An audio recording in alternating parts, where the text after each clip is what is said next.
विद्यार्थ्यांच्या जीवाशी खेळणाऱ्या मोठे गावकरचं करायचं का?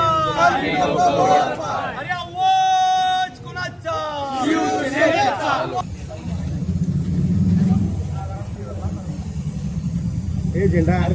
झेंडा मागे ना मित्रा. अरे मोठे गावकर चोराचं करायचं का? अरे पेपर चोर मोठे गावकर कोण रे?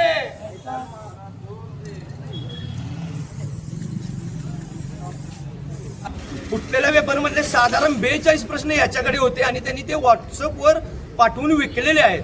मग सरकार काय करतंय? ठीक आहे, पेपर फुटीची पहिली वेळ नाहीये, सरकारला वेळच नाही विद्यार्थ्यांच्याकडे वेळ द्यायला. सरकार नीट इलेक्शन घेऊ शकत नाही, मग विद्यार्थ्यांची परीक्षा काय घेणार? आणि यातनं कोण डॉक्टर झाला तर हाताला लागलं तर तो पायाला प्लॅस्टर घालून रिकाम होणार, अशी परिस्थिती आत्ताची झाली आहे.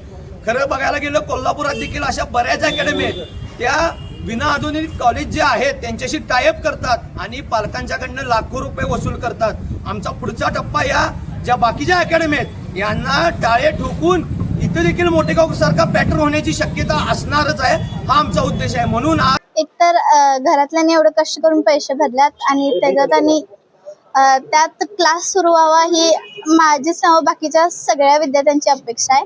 कारण क्लासमुळे आमचं भवितव्य आहे. RCC क्लासचा रिझल्ट पण छान होता आणि शिकवतात पण खूप छान, म्हणून म्हटलं इथं जरा माझं भवितव्य चांगलं होण्यासाठी इथं ऍडमिशन घेतलं.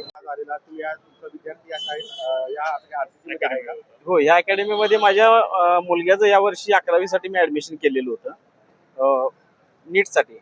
पण आता 2 दिवसामध्ये ही बातमी लीक झालेली होती, पण एवढं वाटत नव्हतं की मोठेगावकर सरांचा याच्यामध्ये हात असेल.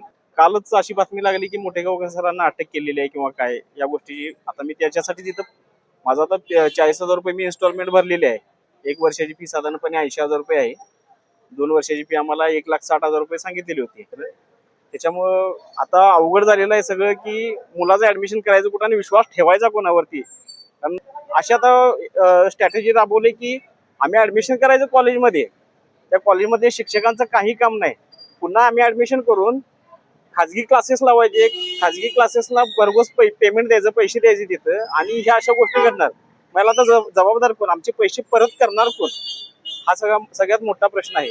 आम्ही सर्वसामान्य माणसं आहे, गरीब माणसं आहे, आम्ही कुठून तरी काहीतरी पैसे गोळा करून आम्ही फी वगैरे भरलेली असते. आता याच्यावरती तोडगा कसा नेणार, याच्यावरती गव्हर्नमेंटनं सरकारनं व्यवस्थित लक्ष दिलं पाहिजे आणि किमान आमचे पैसे तरी आम्हाला परत मिळवून दिले पाहिजे.